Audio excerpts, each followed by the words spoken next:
Did you hear that? Yes. What was that? It's my water bottle, I think. But I think Should we get it a mic? Who wants to join the conversation? Why does it do that? I think That it's is the UFO. crazy. I think it's the UFO. Also, this light flick. This is such a crazy setup right now, too. Not crazy, but it's fun. Like crazy work? Yeah. Crazy work. All right, cool. So yeah, we were talking about January Alien, you know. Were we? Yeah. Remember it was super white outside earlier, and the song that I was pitching. Yeah, I remember. Okay. I'm just trying to pull at why you're bringing this up. Because I was thinking of get it the more as ball like rolling. just a background frequency title. Oh, okay. Like we don't have to like announce it in the beginning or anything. Yeah. But I'm saying to get the ball rolling. Well, Let's do it. I thought we were doing a little grounding meditation. Oh yeah, I forgot. Sorry. Yeah. I think we need it. Yeah, you're right. I'll speak for myself. Yeah. Are you down? Yeah. A little grounding? Do you want to lead? Do you want me to lead? I'll lead. You can lead the next one. Oh yeah. Okay. Coming back. Oh yeah. And we're back. In a tree. Just coming back to the noticing of what's happening. I was listening to a Pete Holmes podcast this afternoon, and Tara Brach was on the show. And I don't know if you know who she is. She's a Buddhist speaker, teacher. She has a podcast. I used to follow it a while ago. I can't even remember what it was called. But she gave a really good reminder that meditation is reality meditating. It's just like the universe doing the universal thing that it does. Yeah. Just being.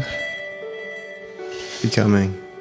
Yeah, watching the becoming rather than like still identifying with the ego of like, okay, we're sitting down, we're being silly and like recording this and talking into microphones and meditating on camera, which is already like a, insane thing to do. Insane, yeah. Yeah, the layers of ego. No one's ever done this before. Maniacism is layers thick for sure.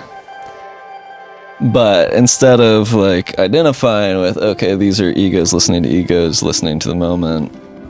Mm-hmm. Just like zooming out and acknowledging that this is what ising.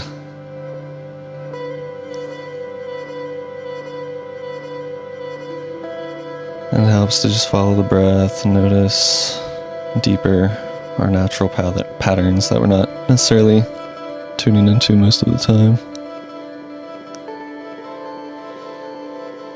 And breathing deep into the belly. Another great reminder I've had recently. It's the power of breath work. It kind of starts by belly breathing like an infant. Feel our belly rise. Breathing past all the self-judgment or shame or stories that might come up in that process.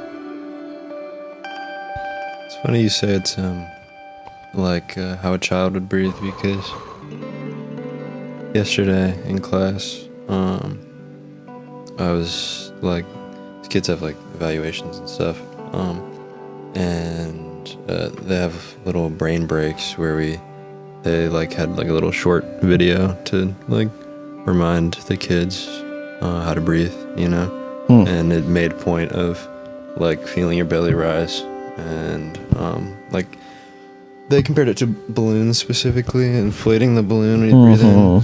Mm-hmm. What was the Deflating it. what was it? What was the video? It was just like they made it for the like little breaks in between. And it was just reminders to breathe. Yeah, it was how just to like breathe? really. Dude, it was like just a mindfulness propaganda. yeah, pretty much. That's pretty dope. I know, it's been nice because we like on a daily basis, for context, I'm a preschool aide, and on a daily basis we do breath work, and it's something I really appreciate about working there. And it's not anything crazy. We have like different types of breathing. There's the balloon breathing, where you're probably like this.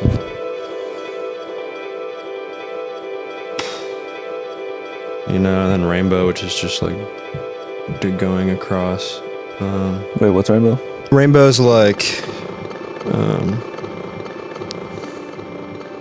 across the rainbow. There's like a picture for the colors and stuff like that. Oh, so it's you a follow visual the colors. following. Yeah. Oh, okay. And then there's drain, which You say drain?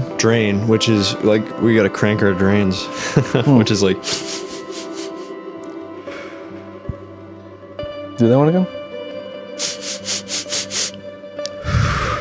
Yeah, so it's instead of deep breath, it's like I think that one, so what I would appreciate more is if it was like a bit more intentional, like when we're trying to like energize, you know, I feel like those sharp, short breaths would really work, but like... Yeah, that's a good point. It's, I think also like overall the reason we do it is because later on when the kids might be having these like big feelings that they don't know how to deal with, we can like bring them back to breathing, you know? And you know, I feel like we should all be doing that more. That's a bit of practice I've been putting into my life as well, where like having really, really big feelings, I just gotta do my little breath work, and gives me a reference point for, okay, I like a little door to step outside of the emotion, or even a window to crawl out of, you know?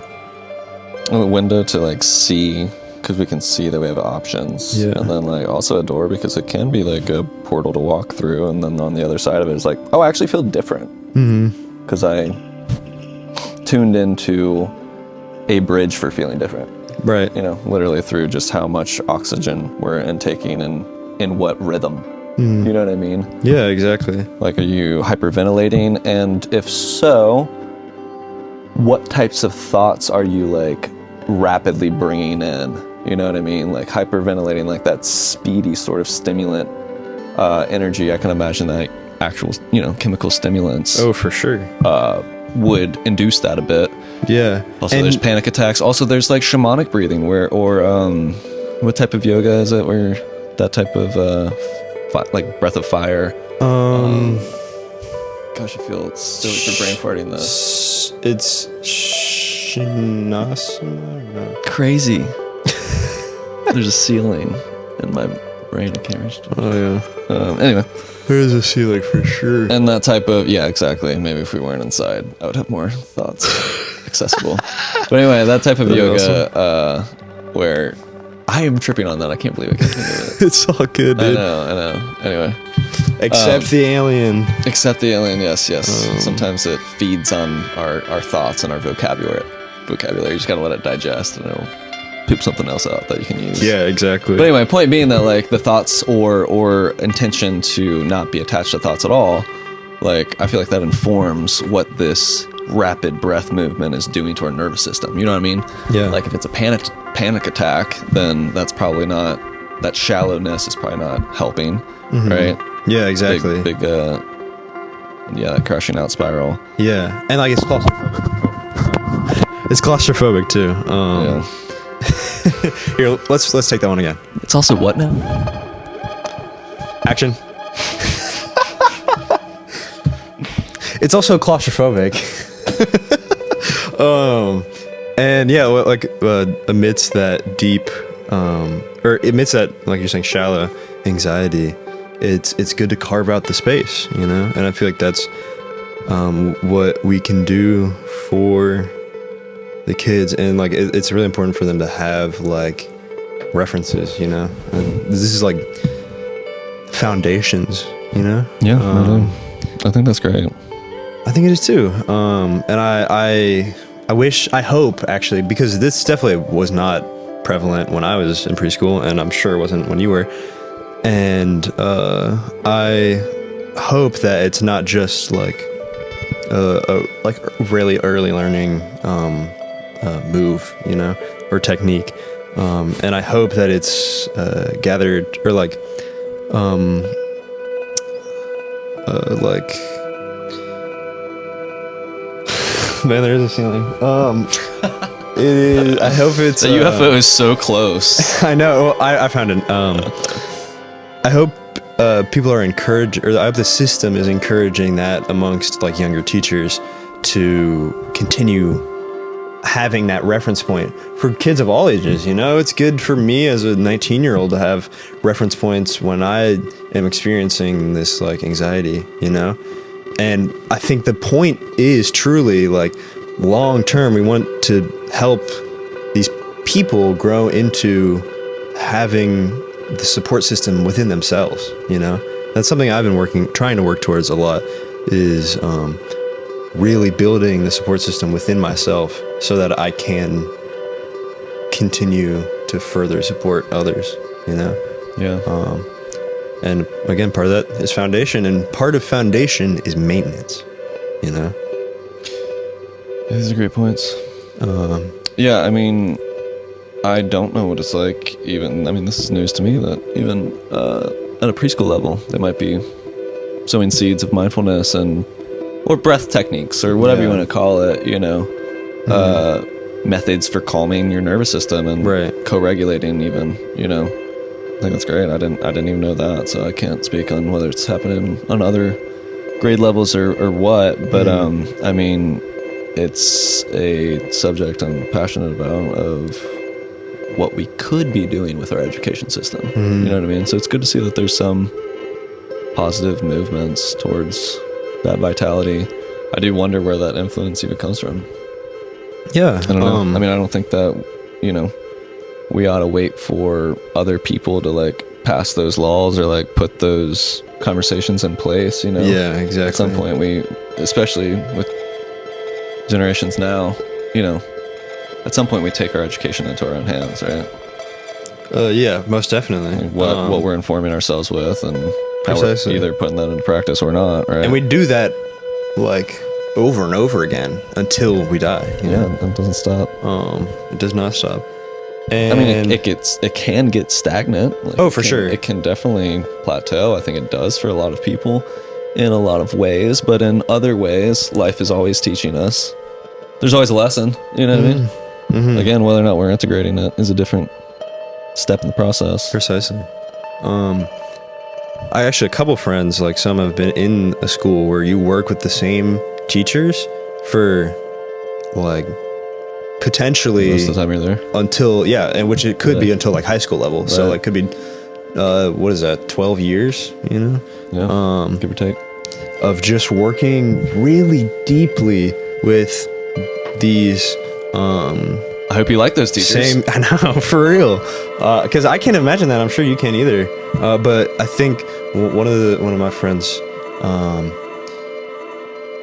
like who went to school, it was a CPA, and the way they're set up is specifically centering around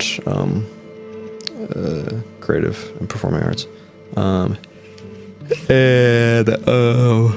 I think it's just so like interesting. Like it's not only like you're working with the same like 3 or 4 people, like emotionally and like connectively, but also artistically, you know, like it's these people's jobs to like challenge you and as they grow with you. And I think that's so fascinating.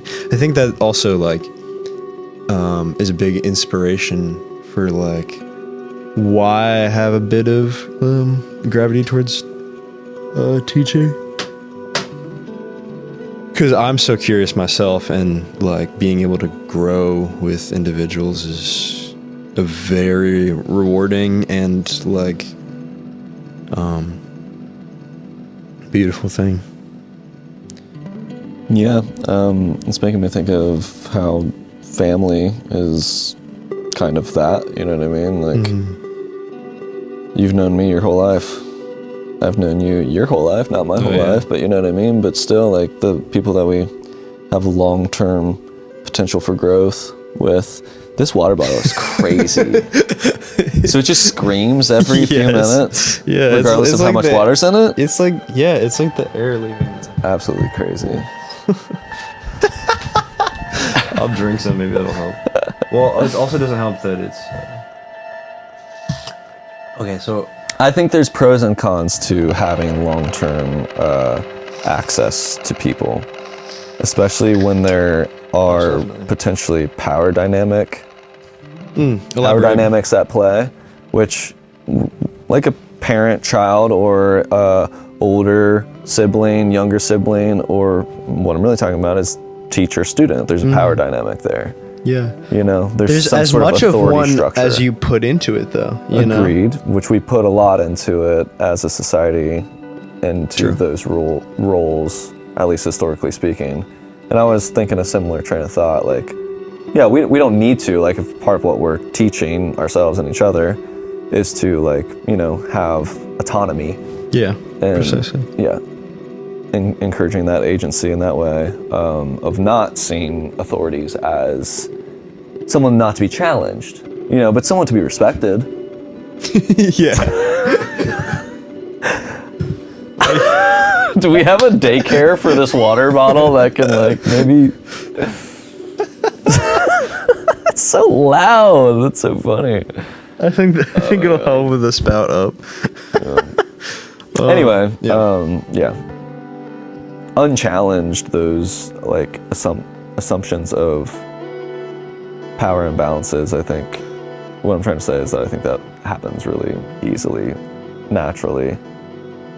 And, yeah, it can be challenged. And I mean, like, between you and me, like, do you feel like a power dynamic between us? I mean, in a way that, like, I feel like I have a large capacity for learning, and I know you, like, whether or not you feel called to it, you are very used to, like, trying to teach, you know, specifically in our dynamic. And, like, so much of what I know I've learned because of you. And so I feel like almost habitually, you know, we definitely fall into that. But it's not necessarily like, it's not necessarily something I feel trapped by. I don't either, specifically between you and me. I've definitely noticed it. I mean, you know, 10 years ago, it was deeper. I feel like we both have humbled over, you know, that span of time, and, like, where we're at now. I think we're both, like, open to being humble in our connection, but I think there's also deeper layers of muscle memory, psychological muscle memory that's at play that, like, even as I may want to, like, posture is like, oh yeah, like, you know, I'm just as willing to learn from you as you are from me. That's probably not entirely true on certain levels and in certain moments, and I've noticed that. And even if that is a total genuine thing, which I feel like it is, you know, like, when I'm in my conscious self, like, yeah, I'm definitely open to learning from you. But as a habit, there's times where that's just not how we operate, you know what I mean? Like, that's not the frame of mind that I'm necessarily in, you know? And I don't have children, and you're, like, half my age, you know what I mean? So, like, in some ways, I almost, you know, we have almost, like, more like an uncle, like, you know, something like that dynamic. Like, I was gonna say, Avery's, like, basically your age, you know what I mean? Like, that's our niece, you know what I mean? Like, we're brothers. We are brothers, 100%. You know what I mean? But I'm just saying that it's like, we're not the type of brothers that are 1 year apart. Yeah, for sure. That's for sure. Yeah. I think it's also interesting how much that, like you said, the psychological muscle memory, how that comes into play the more we surround ourselves with the rest of our family. Like, I feel like we've talked about this a lot before, but like, just it's worth bringing back up. Very, like, very intense, specific, and childlike dynamics that each family member brings when we're around each other the most. And I like, interestingly enough, I feel like I haven't really been able to, like, connect to a ton of, like, outside family dynamics. So I'm curious as... What do you mean? Like, you mean you haven't witnessed too many other families from the inside, right? Yes, and few people are awarded that much privilege of seeing too many other people's internal dynamics. You know what I mean? Go on. But I'm just curious if like that is true for other families. You know, I think the deep habit of being like a certain like kind of your childlike self. Yeah, 100%. Dude. Yeah, 99%. I mean, you know what I mean? Yeah. Except for Buddha or something like Siddhartha or something like. Yeah, but I think that's very common. the only families I've witnessed are like our family, and then like our non-immediate families, you know, like our cousins' families, you know. Yeah, but I mean, ask your friends like how they feel with their families, and if they go into a different version of themselves, I'd put money on that. Anyone you talk to feels that way. Word. And if they don't, like maybe they don't. What's wrong with this light? Maybe I don't know. I feel like it was going out bulb by bulb. Oh really? No. Oh. Maybe it's just not screwed in all the way. Alien transmissions. You're right, there is only one bulb on. It's pretty hot though. Yeah, it's been on for the last several hours. Um, But no, I think that's very common. oh no. Don't fall. Yeah, I believe that. I just But I also I get that. But I also have a thought too that if anyone doesn't feel that way, then maybe it's because they spend most of their time with their family. And like even for you, the fact that you just moved out of your parents' house recently, I was thinking about that. Like, of course, you probably feel like you're a different version of yourself with your friends than you are with me. But you're like giving yourself access to even more experience points and exposure to different versions of yourself the less time you spend at your parents' house. Most definitely. Do you know what I mean? Yeah. And that's not a positive or negative thing. That's just like facts. That's just neutral. I think that's just how it goes because what we're exposed to is what shapes us. Right. That's all there is to it, you know? Yeah. And I'm so excited for what more I have to be shaped by. Yeah. Yeah. Because Totally. it's just only been like a couple weeks. Yeah, and it's not even really like an age thing entirely. Like I was just thinking about this for myself, like, you know, that I'm in Cincinnati still and I have been for a good amount of time, like just how things would be different in a city that I didn't grow up in and am not like going to college in, you know? Yeah. College in. You know, because I spent time in Chicago, but it was for college. Yeah. You know, so it was a very different version of myself. It was the college student version of myself. You know. Yeah. Yeah. I wonder if I feel like I kind of am in a college student phase, but You're literally in the college age range, and so your peers are college students for the most part. Yeah. How does that feel? How's that? I think it's interesting to have the perspective of not being in college and still witnessing like college life.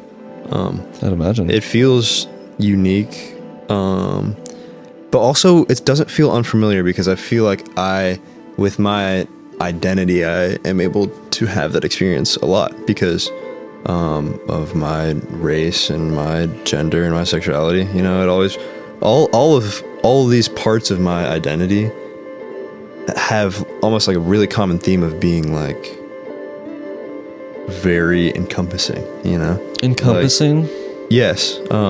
Like being mixed and like not having a preference for gender romantically and not having a preference for gender within myself, you know? Yeah, I'm just still trying to wrap my mind around how that relates to So feeling like you're surrounding yourself with college students. But I'm you're able not to in college. resonate with Seeing multiple worlds, Yeah, multiple at once. perspectives, multiple fish bowls. Yeah, I see what you mean. Cool. Yeah. that's awesome. What?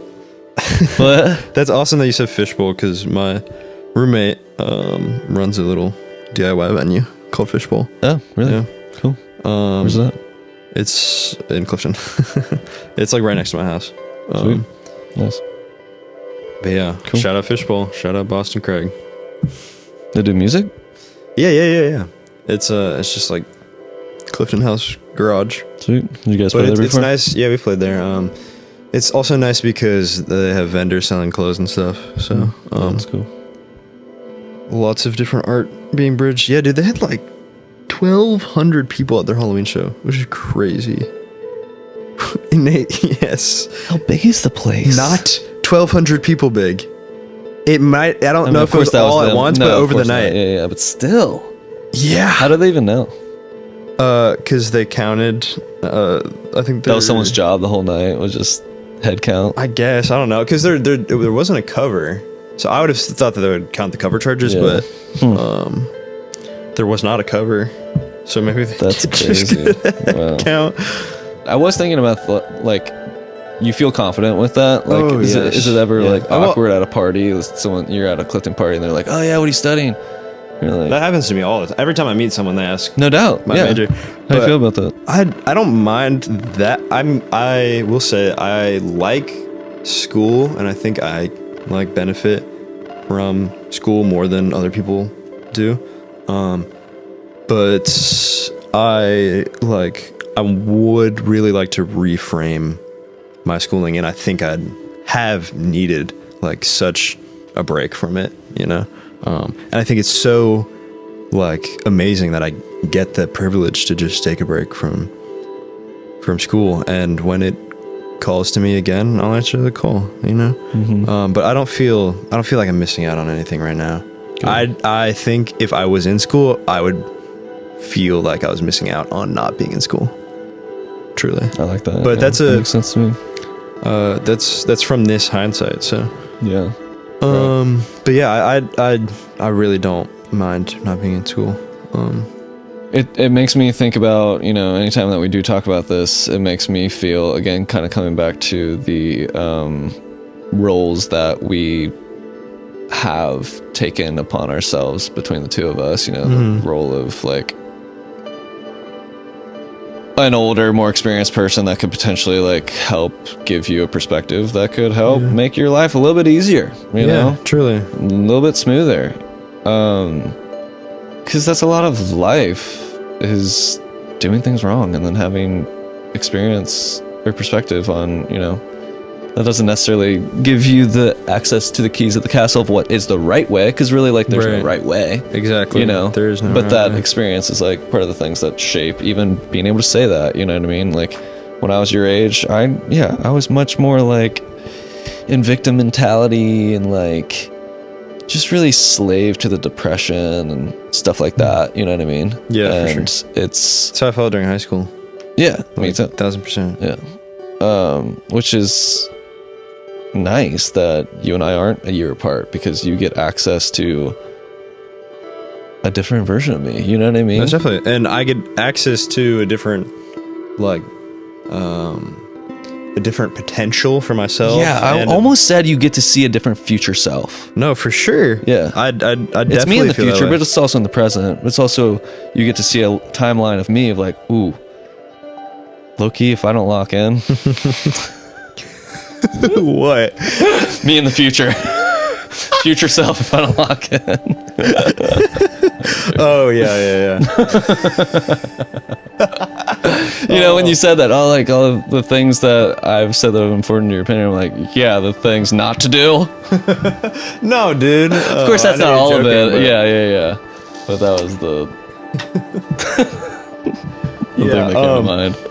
But anyway, let's not lose the train of thought here. Yeah, I think you've given me like a really excellent perspective, and also I want to bring that back to. No, but yeah, okay, finish your thought. I want to bring that back to what point I was trying to make to. Like we were our meditation earlier was ignited by like Earlier, we're still in it. True. Our meditation was ignited by presence and like centering. And I think that like it's so interesting to see like almost like I feel like I'm perceiving it much more generally. And I'm perceiving like us as the one experiencing itself in different times, you know? Yeah. And it's like our connection to the fourth dimension is the understanding that we can like expand and see this like species, this group of spiritual beings all be connected, but like different. The biggest difference between us is time, you know? Our connection to the 4D or whatever, like what is, I would call like hyperspace, whatever's outside of space. What I'm hearing from you is that our connection to that is our connection to each other. Yeah. You know, that Precisely. like everything in life is relational. And if it weren't, we would be in the 1D. We would just be the one God consciousness. There's no here or there, you know, no yin or yang. It's just this. Yeah. You know what I mean? And I that's think all present at all so. times. Is Exactly. the funny part. Yeah. I was gonna say, So if we want to say. like look into those other dimensions, you know, I mean, we get to see the 2D and the 3D. You know what I Right. mean? 1D, we can kind of conceptualize like we just did about. Okay, I think a lot of people like at least a childish estimation of like that 1D space of like what neither here or there, like feels scary and claustrophobic, you know, like the void. Yeah. Just But that's like the Taoist, you know, non-dualist perspective of like this contains this and that. This contains void and everything. You know, it's Yeah, just no, that like exactly. ultimate canvas for the canvas of being type of thing. And I think that that's a really important reminder, honestly, because like it's really easy, especially in our individualist culture, you know, and the ways that has been shaped and informed by Christianity and capitalism and imperialism and these isms that are really kind of like stepping out of our animal nature of like hive mind. Yeah. You know what I mean? Yeah. Whatever that ideology, I'm not trying to necessarily point fingers at those ones I mentioned, but Right. those are easy ones to notice. Exactly. You know, Christianity, I say because I'm reading Jitterbug Perfume, and in the first like 50 pages, that's something that kind of like is brought up, this idea that like pre-Christianity, you know, yeah, there was like monarchs and kingdoms and like a different way of structuring the hierarchy of that power dynamic that we're talking about that kind of exists in nature, really. I don't know, it exists in human nature for sure. For sure. And it can be argued that it in the natural world too. You know, does the lion have more power than the ant? Yeah, that you could say that for sure. Yeah. Anyway, yeah, I was just kind of bringing up that idea that like Christianity introduced this idea of like personal salvation, and like its relationship to death is very different than other cultures' relationship to death. Yeah. That it becomes something to fear and something to like, that the individual is something to cling to. Which I find so strange, and I agree, it does feel so fearful, but it kind of almost feels like we've really lost the point, because like the main protagonist, you know, of Christianity, being Jesus Christ, like he died and he was fine, you know, like he died and it was okay, and it was beautiful and it's celebrated, and like it in my perspective is that the story came about trying to like ignite this hope for dying and like after dying. And I think that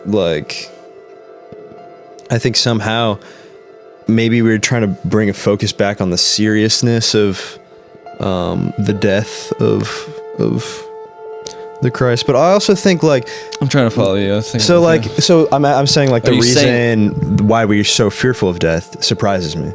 Because you see the Jesus example of that. Here's an example of he was crucified, and that is like deified. Like, Yeah. But I mean, there's reasons for that I think go beyond just that image of him dying, because from their perspective, like he is God, like he's saved. He's more than saved. He's going back to, and it's just, I don't know. There's a lot of like mythology around it. separation. Yeah, the separation of it is just wild to me. Yeah. Well, exactly, because I think, again, it could be a story where like we're supposed to see ourselves in this protagonist. Like that's what the hero's journey is about.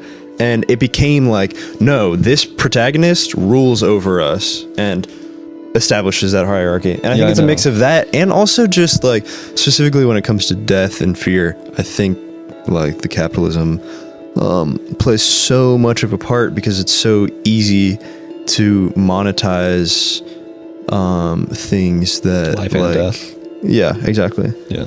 Yeah. The industry of consumption and the industry of death. Exactly. And so I That think propels the mythology around that we need to make a certain amount. We need to make enough of ourselves to not be a burden on our loved ones when we pass. And like, right. there is the way that debt is involved with it. It is wild storyline that we kind of are sold from day one. Like we all buy into that. We're, it's stamped into us. Like, Yeah. our social security, we each have a number. That's just sick. It's sick. It is sick. But also it's like, oh, well, that's just so practical. It makes so much sense. There's so many people, and how else are we supposed to have like organization? Like, I get all of that too. Yeah. You know what I mean? But it's a wild thing to zoom out from and just be like, wow, we are cattle. Like, we domesticated ourselves. Yeah. Or each other, ourselves by proxy. We think that we're dominating the earth, but really, Right. like, we're enslaving ourselves by Exactly. creating these systems that are not open systems. You know what I mean? Like a closed system versus like a spiral, Right. which the universe works in spirals. There's no closed systems in the natural universe. Right. Those closed systems get squashed and through time. You know what I Yeah. mean? Like, they are not.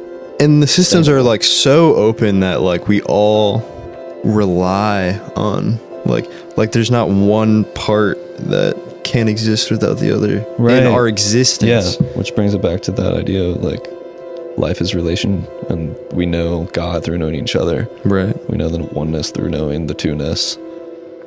I might have Type of even actually, I doubt I talked about it last time, but yeah, that's been my perspective for a long time, is that like we find like God in each other, and there is no God without recognizing the oneness of all things. And Yeah. And just to like really viscerally feel, and this is what I feel meditation can be a practice of, is just feeling what divinity feels like. Another way of putting that, just feeling what reality feels like truth, what visceral presence. It's like the deeper you go into that, the more the things that aren't true disappear, just dissipate and back into the ether of the dream, wherever this dream concretizes and materializes, manifests as, you know what I mean? The present moment again, just that canvas of becoming a dream character and forgetting that we're in a dream, forgetting that we're a character in a dream, you know what I mean? Yeah. And I think that's just what meditation is. It's just like, we're these little characters in a video game, in a virtual reality, literally, the literal reality, the virtual reality. It's those characters. I'm just imagining like The Sims and like meditate being one of the commands you can make. Yeah. And they sit and they just like, and you become one with them. Yeah. That would be amazing and so trippy. Yes. Especially it's more like a Skyrim, like just like good graphics, or something. Not that I don't know that Skyrim has good graphics. Right. It's an old game. But, at one point that would it be did. Hilarious. Yeah. Yeah, it is that. It's the character in the video game sitting down and just being one with the code. You know what I mean? Just noticing the code. The code's here. It's not bad. It's not the devil. It's not Maya. It is Maya. Because Maya just means illusion, Yeah. Maya's not a deity. It's not evil. There's nothing evil about it, Yeah. It's ones and zeros. Okay, big deal. Yeah. You know what I mean? Like, yeah, there's an inherent duality in it. But they need each other, and therefore it's non-duality. Right. You know what I'm Exactly. saying? Because it's relational in that way. Anyway. Truly. And I think I would like to like make a call to action, like, okay, let's perceive the code. Let's do the action of being. What does that look like for you? For me, I feel like that looks like continuing to like really push myself on all myselves to Or cells. push myself to engage in connection. And I think one of my roommates has been like telling me like he has different like goodbyes every time I like leave the house. Almost like give me like little missions to like connect with people. Can you give an example? Like just he said, I was walking out the door. He's like, "Hey, talk to someone new today." I was like, "Okay, I will." And you know, meanwhile, he hasn't left the house in 2 months. I don't know this guy. That's funny. That's cool. And also, that. like he said, like stay hydrated, stuff like that. But it's different really every sweet. time, and it is nice. It is so nice, and it's a good reminder. And I really want to appreciate that, and I want to. It inspires me to embody reminders and like calls to live lucid, not to be meta. Yeah, no, I love it. I want to like clarify what that really means for you. Like, yeah, like even specific. just rolling back, you said call to like connect and to connection. Like, yeah, what's an example of that? So like right here, right now. Yeah, sure. That's what I was thinking. But okay, so us making a podcast every day, you know what I mean? Like, but for you in your life, you know. Yes. I mean it, and like podcasting daily, not daily, but like. So you're asking? Yeah, I want an routine? example from you about your routine in your life. You know? Well, I guess recently, I think I've been able to establish a lot more of connection to myself, connection with myself, for specifically by doing like breath work and stuff. To call it back to the beginning. Yeah. Like before you fall asleep, when you wake up, pretty much when you're driving. Like I'm at this point. It's like every time I perceive myself stressing, which is that's like a good one. Pretty when often. You need it. It's good to practice outside of that too. You know what I mean? Like us rehearsing for this gig we got in a couple of days. You know what I mean? Like it's easy for talented and skilled people like yourself and myself, and people we know and people we're in bands with and things like that. It's easy when you get to a certain level of knowing your material to kind of just wing it, right?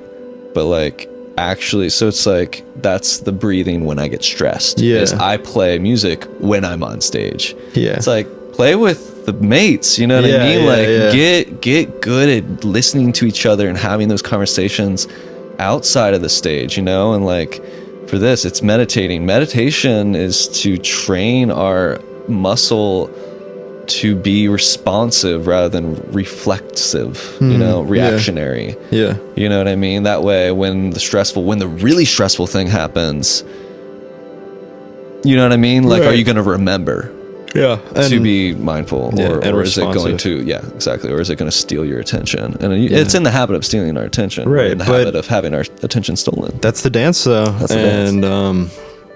It's a nice mission to be working towards, I feel like. I love it. Yeah, I'm just encouraging too in myself.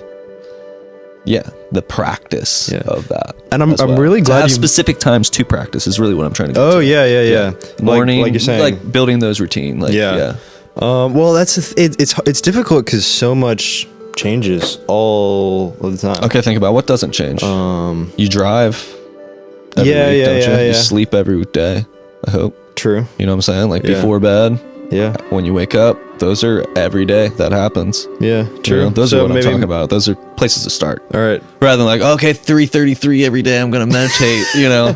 It's like, well, that's fine, but like start with something that happens. Yeah, all the time. Like, wake up. Every day you have a dream, you wake up. You know, every time you're alive, you wake up. Yeah, truly. Do you feel like you got any solid morning routines? No, dude, I feel like I actually would like to improve on my morning routine a lot. And again, like I'm adjusting to this change of where I'm living based off of how far it is to my work. True. And that's true. It's been on your days off. It's been a big thing. But yeah, all my days off, oh yes. Like yes to what? Yes to I have actually a lot more habits. I feel like I'm able to like not like get on my it's like a lot easier for me to not be on my phone when I don't have to leave immediately. It's also really easier to not get on the phone when you have something else to do. Yeah. Locked in place. You know what I mean? If I don't have a plan, of course I'm going to gravitate to the one thing that has the most gravity You know what I mean? Yeah, The easiest thing that's pulling all of us at all times because it's just there. Yeah. And it's got an infinite source of dopamine. True. You It's know what I almost mean? the opposite for me though, because like I feel like I almost feel like, okay, well, I know I'm about to have to see what's the best way to get to work today. You know, like traffic and stuff. So like No, I know. No.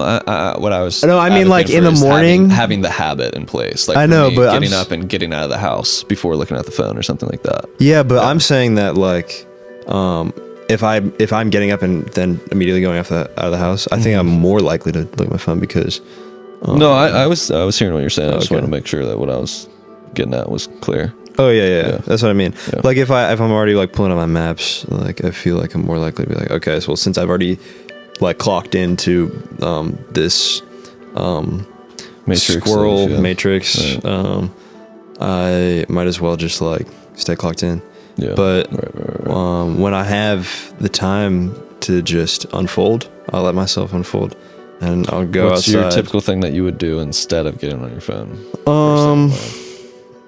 Drinking water, which is really good. I'll make it a point to step outside now that I have like a little patio upstairs. Yeah. I really want to make it more of a practice to be stretching, but I think that's just I haven't been able to Yeah. habitualize it yet. But I've It's finally next. worked that one back in. That's And good, I I'm will say I glad. squirm some days because it's like it takes motivation. It takes dopamine to do anything, right? yeah, It's just anyway, the rewarding things or the easy things, whatever. Those are Yeah. the ones that we're going to gravitate towards. Whatever. Everybody knows how the dopamine system works. But my point is that I honestly, for me, it's helped having the turntable right here in the space. oh nice, dude. Because then it just gives me like 15, 20 minutes of a single side A or B. Yeah, Or C or D. I've been playing a lot of Johansson, Warren, nice. Johansson. Johanna. Johanna. I don't know. Johanna Warren. How would you pronounce Dude, it? I love this album. Yeah, dude, it is honestly Wait, is easily that become a top album, like top 10. Is this the one you listed? Yeah, for it's sure, a double for album. sure. I was gonna say, You- I flip was it, like, flip it. it's You probably know double? Yes. Gemini too. I Yeah, was gonna yeah. say, I was like, Careful, they're all loose in there. Okay. But yeah, I'll throw on a side of that. dude, can I cop a copy? You can borrow it for a little bit. It What's is one your of my least prized. favorite It side? has become my prized possession. I love them both. Jamuary. They serve different things. I feel like each side has a banger, and Yeah. then like other really cushiony, like just they're all lovely tracks, you I'm know. feeling- but each one has like when I only knew the album from Spotify and Tidal and stuff. Yeah. I don't know. I wouldn't listen to it as a whole very this often. I would one? kind of just like put the songs I love on certain playlists. Like, This is such good art. yeah. Like everything out, about it. Johanna. Shout out. How do you say it? Hey, Johanna? I don't know. Johanna, let us know in the comments if you're watching this. Jay Warren. Actually, we would love to That reminds me, We would love to collaborate with you. Dude, actually, I think I'm gonna hit her up on Patreon. She does a tier where it's like $60 a month, and you can do 1 month or whatever, and get like an instrument lesson or like coaching, like business coaching for Really? music business. I think I'm Awesome. gonna hit her up for that. Just like have a conversation. Yeah, dude, why not? Why not? Exactly. Just tell her what I'm into. Like she's a professional full-time musician. Right. You know? She just put out a short film a bit ago, and I actually just remembered that I need to cancel the subscription for the site that it's on. Is it good? It was good. Yeah. It was 10 minutes. It's a little video. Yeah, but Oh, it's sweet. well made, and it was it packed its impact. Yeah, I Nice, liked it. dude. It was I'll have to pretty- check it out. Yeah, you'll have to Did you check it cancel out. your subscription? It's on my calendar to do today. That's how glad we just remembered. Maybe I'll go another month. It's a subscription. It's called No Budge. I guess for like no budget filmmakers. Oh, And it's, word. it's it's a lot. Is of there like it's a lot of stuff to check out? Yeah. Let's check it out. Okay. Let's check it yeah. out. Let's renew it for another. Let month. me Yeah. hit me up with the Yeah. login, and I'll check some stuff out Okay. too. Cool. Yeah. I watched a couple others. There's like full feature films and Sweet. shorties and whatever else. Shorties. You know, it's Yeah. yeah, whatever. Hers was cool. Anyway, so I throw on a single side of vinyl to get me going. Yeah. With like some yin yoga is usually what it is. That's good. And a lot of man. times I'll throw on a second side. You know what I mean? Because at that point I'm in the flow. Yeah. Like, I think you just I'm gotta gonna get started. I'm gonna have to move the the like comical like gramophone that I got. Yeah. I think I'm about to move that into my room because That's a good idea. it'll make a good environment for that practice. A and B, like I would do that otherwise. Like I wouldn't be so like, cause like that's just right outside my room. Yeah. But I have 2 roommates that like trying to sleep. I mean, where do you even have space to really stretch out? You got floor space? Oh, to stretch? Yeah. I can definitely find. So we got like I mean, bed yoga is a thing too, man. Even just laying in bed, need to kick your tap into feet, kick your feet up That's on a wall. what I think I've been also Inversions. trying to practice a lot with my breathing and meditation. When Yeah. it gets deeper is when I am in bed. It's usually before I'm like napping or whatever. Not as much as like finally going to sleep, which I would like for it to be more of, but Yeah. napping, I'll try to just really like this was also another thing in the brain break that the kids would take. Oh, okay, yeah. Which like this is so awesome. But they'll just have you like tense up like really Okay, yeah. specific part of like your arms or your legs or whatever. And then just release. clutch your hands, and just yeah. notice that release and notice the thing. And that really activates That's like the one thing I the learned sympathetic in and therapy. parasympathetic nervous systems. Oh, it engages it a lot. It engages your parasympathetic. And brings the mindfulness back to the body. Right. Yeah, and the feeling of relief, I imagine too. Yeah, That's helpful. exactly. To be reminded of. Yeah, that was like the one technique that was shared with me when I was in therapy in college. Yeah. But I haven't really like used it much. Anxiety is not the problem for me most of the time. Knock on wood. I'm not saying that I never feel anxious. Of course I do. But it's interesting how you can apply it when you're not anxious, you know? That's a big thing I think for me is like applying these strategies when I'm not feeling the intense feelings to make it a practice. Yes. But for me it's, you know, the gravity in my psyche is towards depression. So I feel like finding things that are motivating. Yeah. That's good. You know, That's good. which I think does come back to breath work. I've always thought of like, so the way I've heard about it is the shorter the in breath. Hold on. I got you. The longer the in breath, more intake, more energy. Yeah. Longer out breath, more relaxing. relaxing. Yes. So we're energizing with an inhale, relaxing with an exhale. Yep. It's a simple way of putting it. So, but like, yeah, literally like doing counts. Like I have certain breath counts that I do for Same. either one of those. Like It's good to just double it, you know, do Yeah. 4 in, hold for 4, out for 2 or something. That's good. I've been Whatever. really messing with the Fibonacci, like 13, 8, 5, 3, 2, 1. Nerd alert. How do you apply that to breathing? 13 In for 13? seconds. 13 seconds in and out. 8 seconds in and out. 5 seconds in and out. 3 seconds. What does in and that do out. for you? Because 2 that's not creating seconds. consistency. That's like you're creating a spiral in your breathing. What does that do for you? For me, it is like, okay, I'm recognizing, like it's almost like Just a mindfulness practice. yeah, and also like it's almost like a guide for my journey. You know, I'm recognizing where I'm at and where I need to be at. What does it do for your nervous system? For your energy levels? Just simply more presence. I think it's to me, it's relaxing, but also like I think it's because of that presence, because of that. That's a good one. 13, 8, 5, 3, 1, 1. 3, 2, 1. There's 2 in there? Okay, Yeah. right. 3, 2, 1, 1. Yeah, Yeah. Cool. and then back up if I want to keep going. But that's just one. That's yeah. cool. I like that. And it is getting closer to a shorter breath or more intense breath. So I could see that whole thing being energizing. Yeah. Yeah. Cool. And it's like, because it's like, it's not even just like, okay, this box. It's like, we're going to start here and then it's going to change, you know, it's going to I get that nuance, you know? Yeah. Cool. But yeah, so with that, I feel like just, I feel like I'm very grateful for this centering, this time for centering. And as we go out into whatever we continue to do, let's make it a point to keep centering. Yeah, 100%. I was thinking when we first started, because I haven't done a podcast in like 4 months. Last one I did was after the festival we all went to. Oh yeah, with Mara and Lucas. Yeah. That was a good one. Oh, dude, yeah. I haven't seen that one yet. Yeah, Dude, that was tune in a because good you were day. there, bro. I'm surprised you I know. didn't tune in for that one. I know. That was a fun one. I will. Anyway, regardless, it's been months since I've done this, and I was thinking like, I've talked about this a bunch on the podcast and whatever outside of it as well. It's like, why do I make a podcast? There's something a little bit like, well, just to be aware of our intentions, And so, anyway, I tune in to that at times. Yeah. And I want to build more momentum of feeling more mission with the things that I share. Yeah.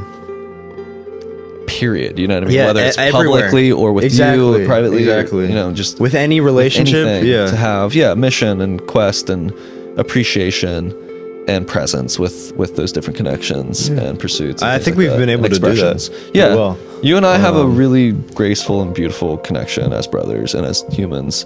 And I want to point that out too, that I appreciate that in you, that you've always given me a permission slip to like be myself. I feel like I've always trusted your perspective of me. Yeah. Like I don't trust probably anyone else as much as Really? I trust you. Yeah. Straight Wow. up. Yeah. I mean, like when I That was in makes me deep, feel really good. Thank you. Yeah, it makes me feel good too. And right. It's a huge, appreciation, acknowledgement for sure.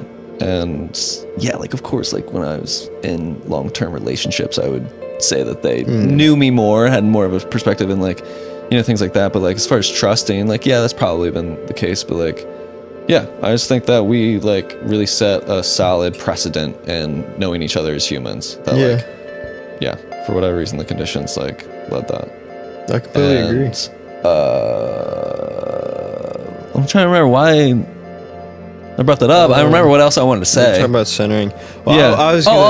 Just general like appreciation of that we're doing this, and what I was kind of trying to come to is that when we first started, I was thinking about I haven't done this for a while. Yeah. So at first it kind of felt like, oh, this is what podcasting feels like. I don't even know that I like it. Like I'm it's just intimidating noticing the almost. different ways of, I've like referred to as like me in podcasting mode before. Yeah. Anyway, I've just been like a little bit meta and like witnessing myself in this thing. But again, the deeper thing I was trying to bring up is that meditating together, doing a guided meditation, I was thinking about that on the drive over here. I was like, we don't even do that as bros, like as humans outside of recording it. That's a Not silly even just between thing. us, but ever. Like I feel like most people, other than There was when a time where I was like trying to bring it up in social circles. There's times that like me and Kara meditated in the woods, and I, once or twice. There's times that I've done it with the family. You know what I mean? Like, but those far are and few almost between. they still feel like events to me. Like it's like during events, during specific times, rather than just like Casually. Hey, exactly. Yeah. So then at first I was like, oh, is that like lame to like posture something that's not even really a habit? But then I'm like, no, this is the habit. That's why I do the podcast, is it gives me one of those check-in reminders of like, that's a thing that I like pairing meditation with. Yeah.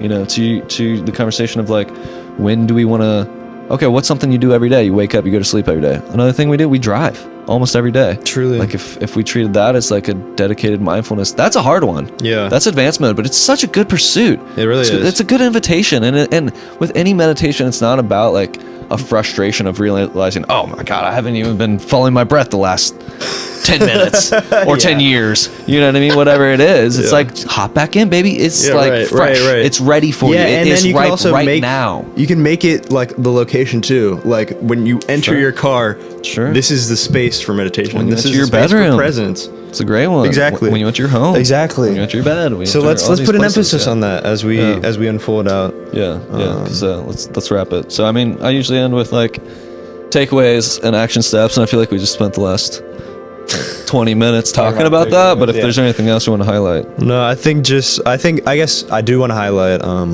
like we were talking about like that very unique connection of like trust that we have in each other, and trust that we simultaneously know each other and want each other to grow, and will help each other to grow as much as we can.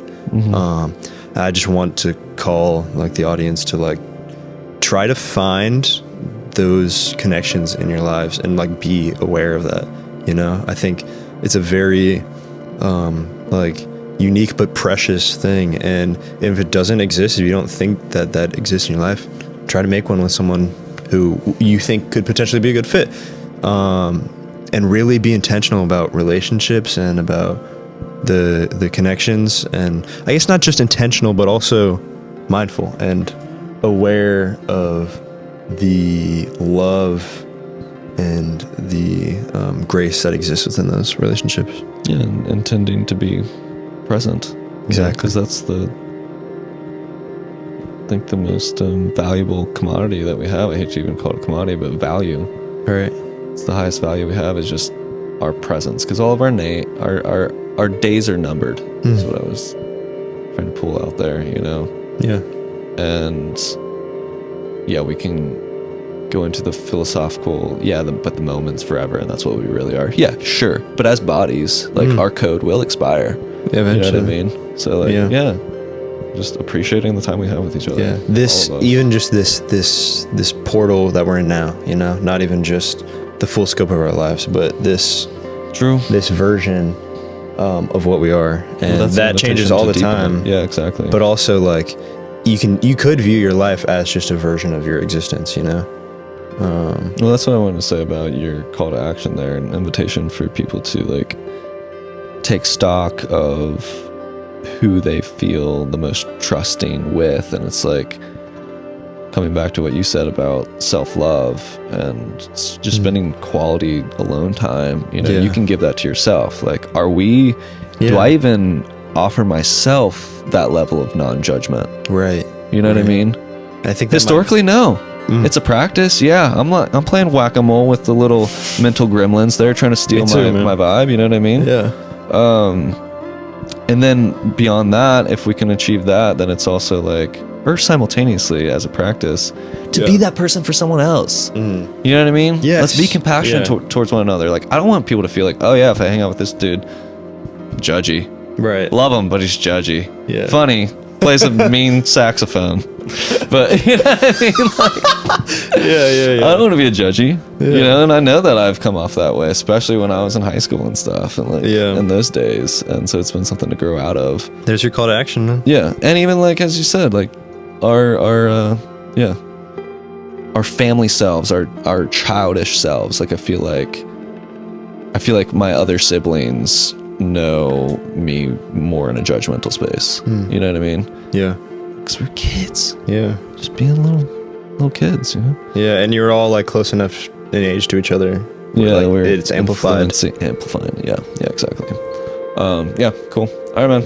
Love you. Thanks for doing this. Yeah, peace.